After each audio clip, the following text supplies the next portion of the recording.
Ainslee Hooper is an applied anthropologist and disability inclusion consultant.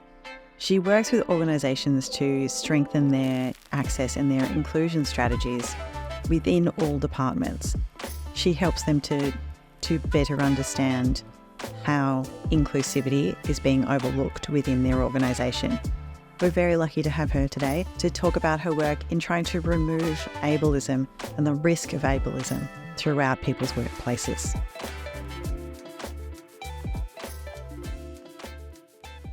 Thank you so much, Ainslee, for joining us on the podcast today. Thanks for having me, Mia. Let's start, let's start at the very beginning. Can you tell us about your interest in anthropology? What's immersed you in this type of research? Oh, okay. So I actually started doing my Bachelor of Arts at the age of 27 for something to do. something to do outside of work. And I started off doing a major in philosophy and then realised, okay, I need to pick up these other units. So I just had a look at the guide and came across anthropology, saw one unit in the description. It's like, oh, that looks cool. It's like all the docos that I like to watch. I took a class. Like within 5 minutes of listening to the lecturer talk about tradition of universities throughout the world and history, and he was actually talking to other students. He was actually walking down the classroom wearing his PhD regalia. So it was just so fascinating. Just listening to that 5 minutes, I was just like, oh, I need to be listening to this. This is what I need to do for the rest of my life. This is so fascinating. Just being able to understand other people, where they've come from, why they do what they do, and so they're being able to overcome the barriers that we face in society. That's just absolutely fascinating to me. Is that how that sort of led you into this disability inclusion consultancy and advocating for disability? So it's interesting. So basically, I was doing the anthropology, and then I did my honours degree, and I was also working at the same time in a call centre, and then that call working in that 20-year career ended after a nervous breakdown, and basically I had a conversation with a friend, and she said to me, what would you like to do? And I said, well, I've got my anthropology degree. I've always wanted to be able to help people. And I also saw, from a personal experience, I also saw a gap in the disability sector and how the disability sector was actually treating their consumers. There's a lot of ableism I was witnessing in the disability sector. And she said, well, why don't you just start, go out there and do it? It's like, well, it's all right. So I'll give it a go. So I started the business. So I ended up with the idea of starting in the disability sector, but I actually found myself working for the majority outside of the disability sector, working with not-for-profits and local government and private business. When you realised you couldn't work for someone anymore, was there a particular incident that was going on that led to that decision? There was a workplace bullying from management. So, and that had happened 6 years. There was an incident that happened 6 years into my career, and that was dealt with. But then the second one that happened at the end of my career, it was just it was a sustained campaign of bullying that went on and didn't get addressed. So just the advice that I had for my psychologist was to just get out of there. But she said, otherwise you're going to die. So that's where I decided that, that's what I needed to do. And so you've been able to really combine your experience and your experience of the workplace along with your anthropology degree. Yeah, absolutely. Yeah. And you've really been able to combine in your experience, your lived experience, your work experience with your anthropology degree. Yeah, absolutely. Yeah. So, yeah, being able to not just, I guess, like the important part of being an anthropologist is to make sure that you're not influencing other people with so keeping your it's called participant observations and making sure that you're standing back and just and observing and reporting on what you're observing. So even though um, so using the lived experience and the anthropology, it can be a tricky one, but it's also valuable because when I see the data coming through from organisations, I can see exactly where things are fitting in and where those issues are occurring. So that's where the lived experience comes in. But yeah, I also, and after years, it's been several years since I've been out of that kind of situation, and so therefore I've now started to be in a place where I can actually comfortably talk about it to inform workplaces as well. So that's also helpful. That's really good. And so now, as part of your consultancy, you're working with larger organisations, you're working with governments to help them to better understand about how they can be more inclusive in their own workplace. What are the main problems that you're helping them to solve? So a lot of them, the majority of my work revolves around creating access, creating in collaboration with the organisation's access and inclusion plans.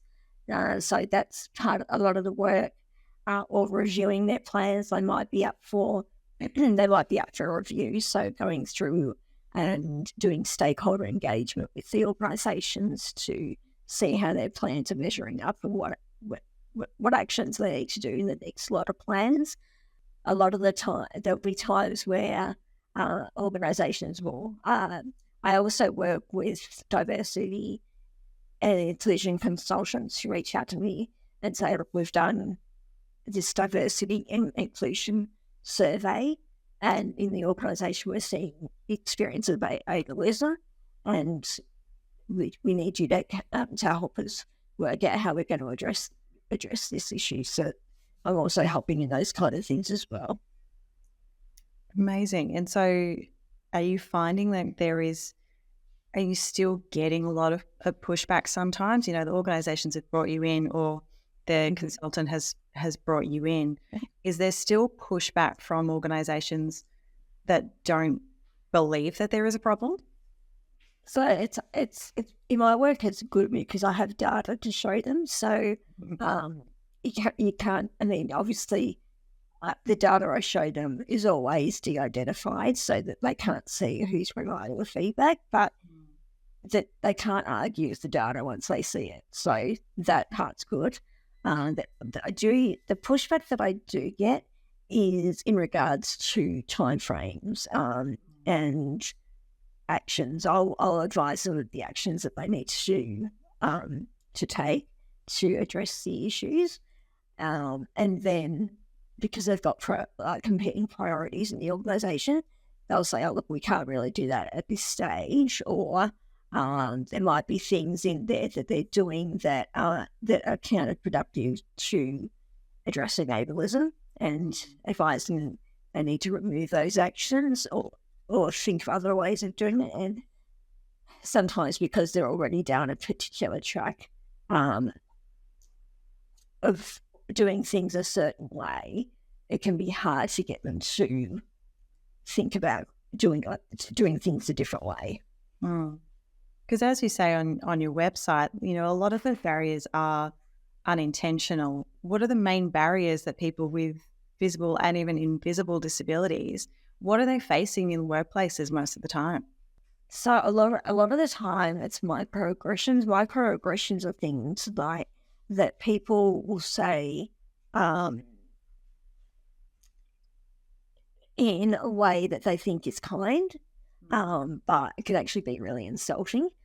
For example, people that I've spoken to, they'll have people going telling them, "Well done, what a great job they've done, whereas they haven't. And these are the people with disabilities that they've sent this to, whereas they don't go and say those kind of things to another person. Just that patronising treatment, whereas people think that it's kind to do so, but if they're not doing it to non-disabled people, that's the kind of barriers. And also, I've seen other examples where people the language that they use, which is unintentional, but yet once you know better, once you know you do better, the intentional ones are, and organisations are. Some organisations are getting better at this, especially since COVID. I can tell you what, COVID has probably been one of the look, it's horrible to say, and I always cringe when I say it, but yeah, COVID was a really good learning experience for people because they understood things finally. But yeah, basically things like not giving people flexible working arrangements because, look, if we give it to you, we're going to have to give it to everybody. Yeah. But if a person's got an actual need, that's probably not so much a microaggression, but the barrier that people are facing. And other people are not being overlooked from promotion because people assume that they're not going to be able to cope with it because they've got a disability, whereas they've got no evidence to show otherwise. It's just their perceived bias. The assumption that, just because there's a body part not working it doesn't mean the brain isn't working. Yeah, exactly. Yeah, I was talking to one person who's deaf, and he was saying how he constantly was getting looked over for promotions purely because he was deemed to be, as he said, deemed to be dumb. And what was happening was that he was working in this organisation, couldn't hear a lot of the things that were being said, so he missed a lot of the necessary information. So it wasn't that he was dumb, it was just that he wasn't being communicated to. Communication wasn't accessible to him, and therefore what he needed was missed. Which could have been, that doesn't even have to be a huge change. With just all information could have been in written form, email, or, someone learning Auslan. Yeah. And I remember him saying to me as well, he said, he'd also recommended that to his team leader, why don't you wear earplugs for a day and see what it's like being deaf? And the team leader said to him, well, I can't do that because we're going to do a job. It's like, well, there you go. There you go. You would go. Yeah. Try my lived experience here. Yeah, exactly. And he's like, no, I can't do that. I wanted to ask you as well about your lived experience with disability. So you're dependent, and that's been your whole life? Yes, yeah.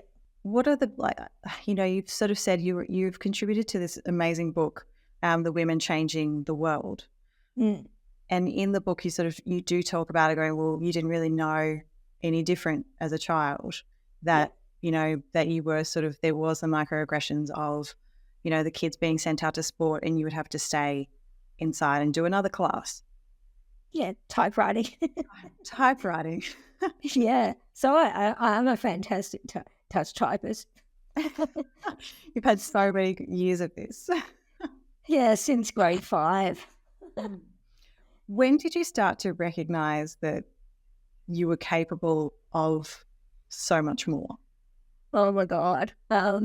So it wasn't until it wasn't until I started uni. So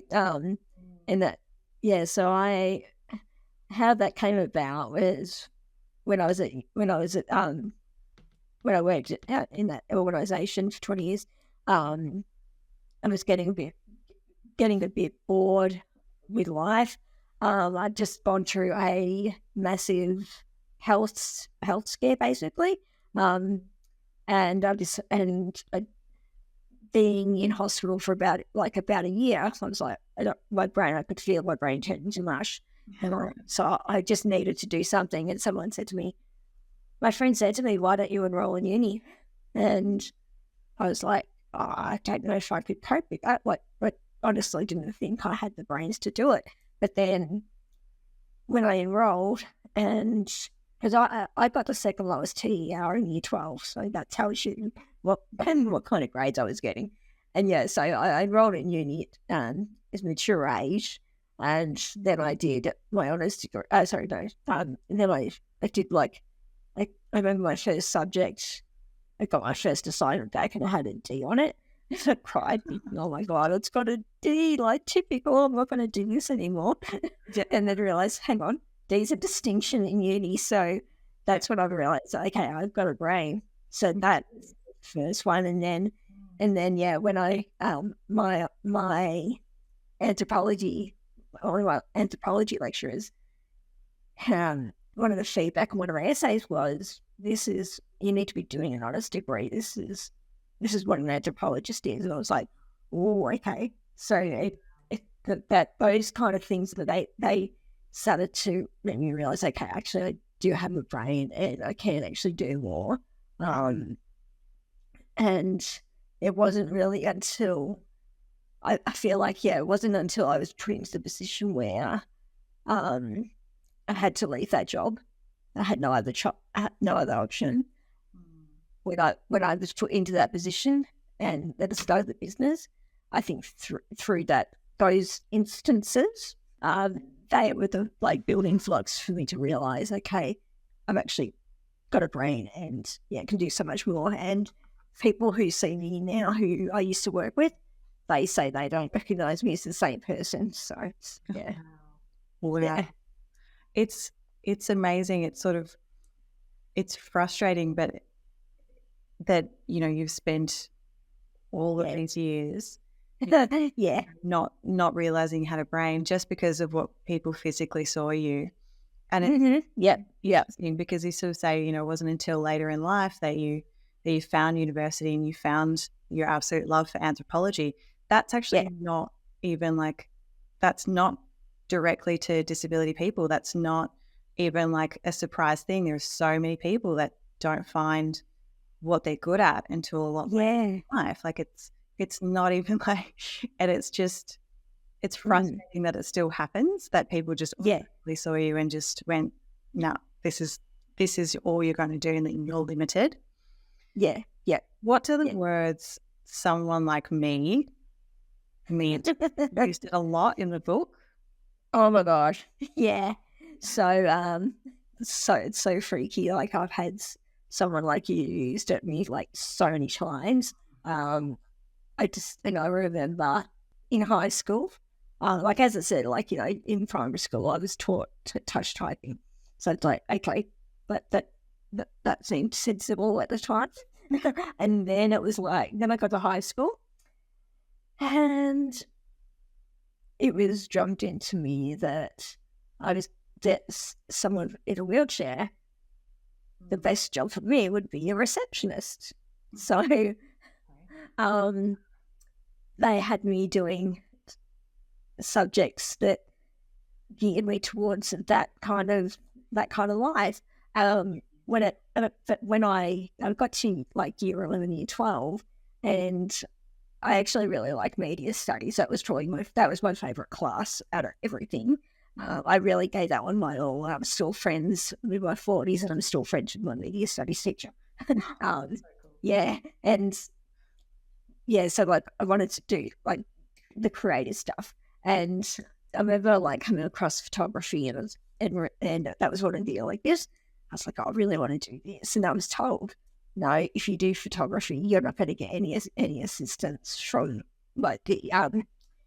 they were called integration aids back then. You won't get any assistance because you should be doing subjects for someone like you. So I did it. So I bowed out and just decided, okay, obviously it was going to be too difficult for me to do photography on my own.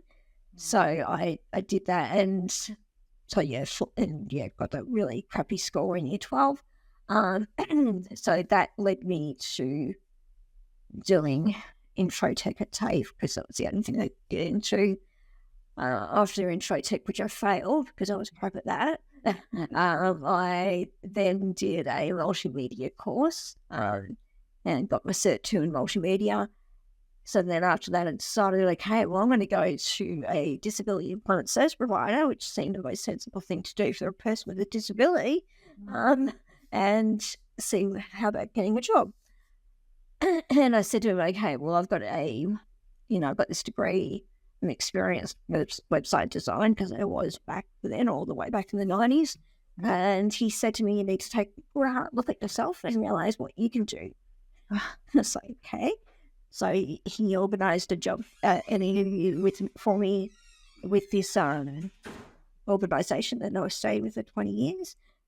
Told me that I was not allowed to talk in the interview and said that he would answer all the questions for me. And if I had any questions to, at the end, ask them to him then. So I was like, okay. So I ended up in a call centre job for 20 years. So basically just doing, whatever, everything everybody else said. It's just amazing to listen now and just go, hang on a minute, like you're in a chair, but somehow you can't talk. Like, what did you do with talking?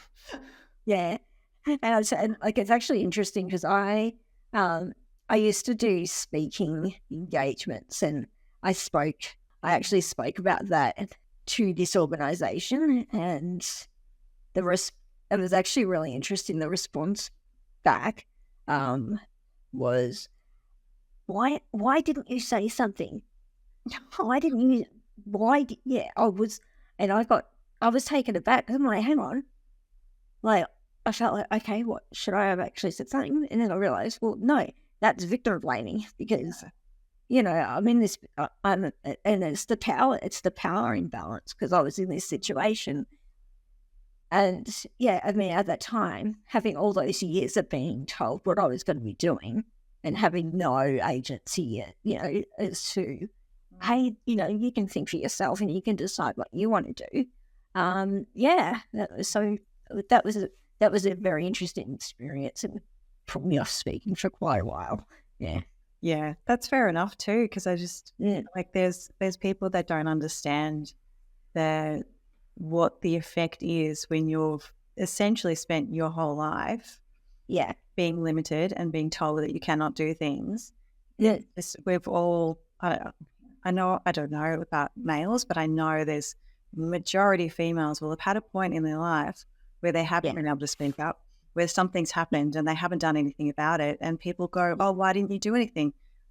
Balance of power here, fearfulness, assumptions. Like there are a lot of reasons. Yeah. Actually, I was actually thinking about that microaggression question that you asked me earlier. And I had a very interesting experience talking about this whole victim blaming thing. One time I was out in public, and so being a wheelchair user, I was waiting for a taxi. And this guy, so the taxi pulled up, and I was in this area, and I had cobblestones, and so that's not really a safe area for wheelchairs. And this drunk guy was walking down the street, and he's like, "You got life, bloody, give me a hand." And so, but without me saying yes or no,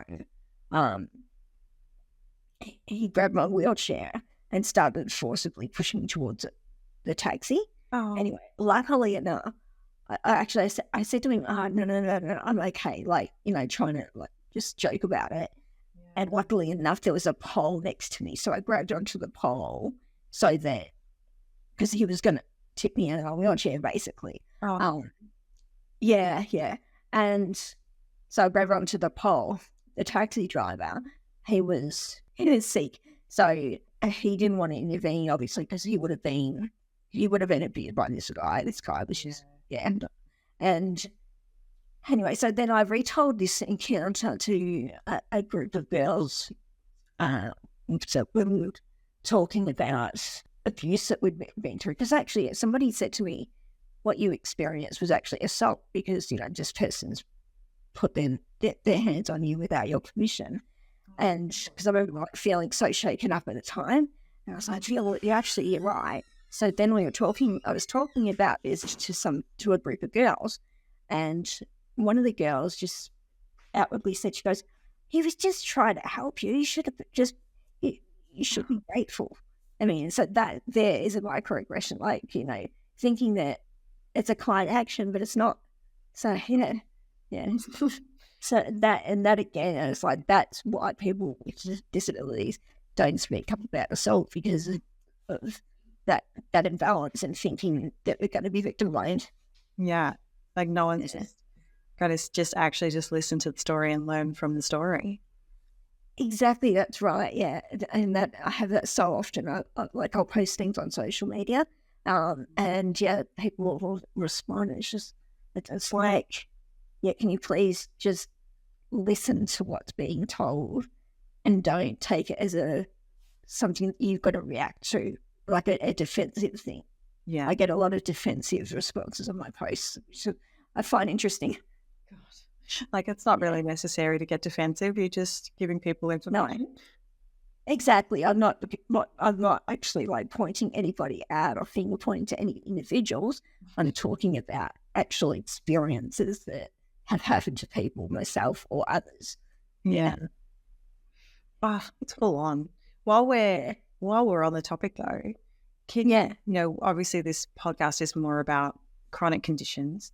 I wanted to get, I guess, wheelchair is chronic, is it? Like, that's, So I've got my spina bifida.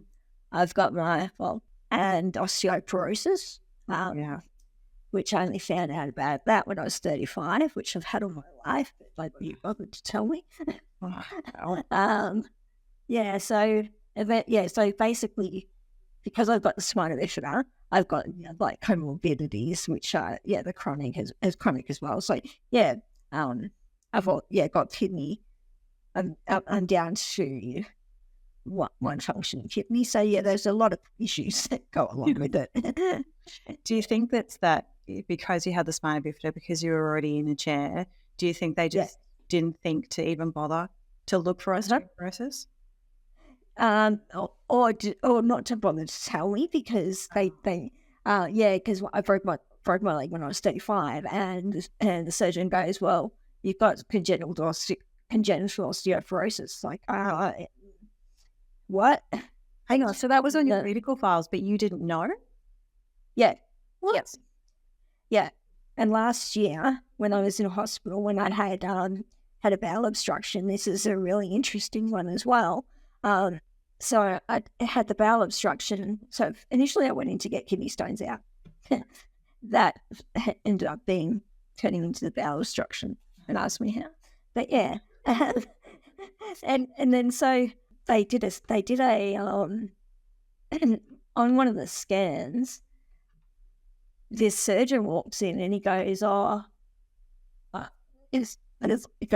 you've got an ultrasound tomorrow on your pelvis. And I'm like, okay, why? And he goes, because of the shadow I found on your uterus. And I was like, what?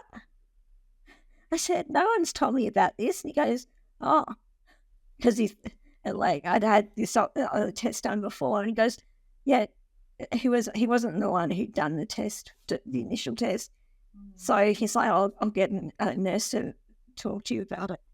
I was like, I'm going in having this ultrasound, and it's like, would it be good to know that there was a shadow on my cervix or uterus or whatever, like, it turned out to be nothing, but they just assume that because you've already got a disability that, and this is why I tapped out of my PhD, because it assumes you've got a disability, then your life isn't worth anything. Yeah. It's just so frustrating. Yeah. All of that still matters. Like, you still have to know what's going on in your own body. Exactly. Yeah. Yeah. But it's just like, and even like, when I broke my leg when I was 35, a surgeon walks in, because I had the osteoporosis. They couldn't do anything about it. about the broken leg. So I just had to heal naturally. And the guy's like, oh, don't worry about it. You'll just have a second hip. What? Mm-hmm. You'll just have a second hip. Yeah, cool. So, That seems kind of major. yeah. Yeah, no, it's all good. You'll just have a second hip. Yeah. Okay. So I'm so confused by that whole thing. I remember thinking about bits and pieces of it sort of whenever we saw each other on Zoom. But it was, I don't know, it was such a big thing. Oh, that was actually a different broken leg. Or it was a different one. Okay, great. Yeah, so that broken leg happened 2 years ago.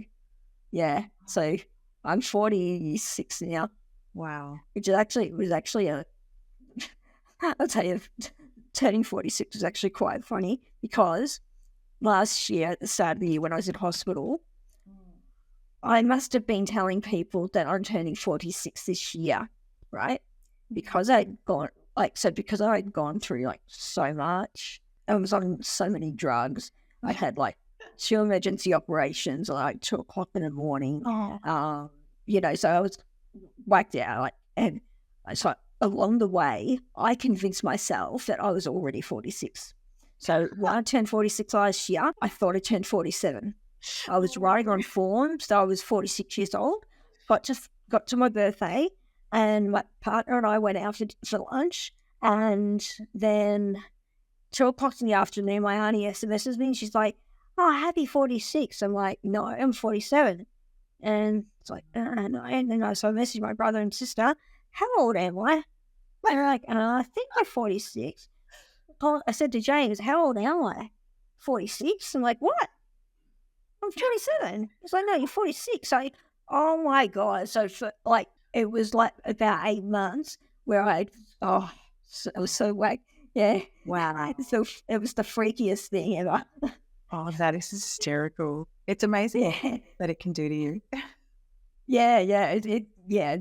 I was amazed. So yeah, obviously I've just, that whole medical episode, just totally threw me. And but no, I can't believe it. So I'm still grappling with the fact that I'm just still 46. That's okay because it's younger, right? We're like to your life. Yeah. Well, look, I wanted to move sort of back into your work and your consultancies. Yeah. Can you explain to our listeners, obviously, we talk about chronic conditions, so we may not know the term ableism. Can you explain that term to us? Yeah, sure. So the ableism is like racism and sexism. Ableism is the prejudice, the thinking that people with disabilities are less than able-bodied people. That's effectively the simplest way to put it. Okay, so similar to the person you were talking about earlier, who was deaf in the workplace and was struggling to have communication, and people were just assuming he was lesser because of that's able. Yeah, they thought he was dumb. Yeah. So not true at all. No. Yeah, it's like, you think women are weaker because the less sex because, not as strong or or people of different ethnicities being less than others. We talk a lot in the media about racism, obviously sexism as well. Right. But ableism is, a huge part of your reality and people's reality. Is there a way that we can communicate and find better ways to stop this from happening? The best way to address ableism is to keep talking about it and have open dialogue about it because, and being able to allowing open dialogue. So, because otherwise people are not going to understand. I know somebody said they ran a survey in an organisation and less than 10% of people knew what the term meant. So we just need to keep talking about it and having people with disabilities in leadership positions so that policies and procedures can be addressed accordingly. we can make sure that everybody reaches their potential the way that they want to. Yeah, exactly right. Yeah. So for any listeners who want more of an explanation, actually most of my research has actually come off Ainslee's website herself. So she's got a blog on her website. So really, really great articles that give detail into ableism and into more about microaggression as well. So there's a couple of blogs that you've written about microaggression that's really, really interesting. From the point of like, it's not just silly things as in like, teasing a wheelchair dependent person about using a standing desk, stupid things that you would just wouldn't be talked about in the first place, but those minor things as well that you need, that people can just catch themselves on and learn accordingly. Yeah. What do you want to see in the future for people, living with visible and invisible disabilities? I want to see all the barriers removed. So, International Day of People with Disability, there was a talk by Natalie Wade, who's a disabled lawyer, and she was saying how disability inclusion is 2 generations away. So our grandkids will see it. Our grandkids' kids will see it, but we won't see it. So, I want to be able to. I want to see inclusion for people with disabilities, both invisible and visible, and more discussions happening so that we can move towards that inclusion. Do you think that it'll be, by that generation, it'll be just an automatic thing of going, this is the right person for the job, so this is how we make it work for them? Yeah, as long as we keep moving towards that, absolutely. So making sure that we're being as inclusive as we can be in all aspects of life. And then, absolutely. And then ensuring that everybody has those same opportunities. That's beautiful. That'll be so good. Thank you so much for your time, Ainslee. Thank you. Thank you so much for spending time with us today. If you'd like to know more about Ainslee Hooper, want to know more about ableism in the workplace, check out Ainslee Hooper, so AINSLEEHOOPER.com.au. Or look her up on LinkedIn. This podcast is recorded on Wadawurrung country.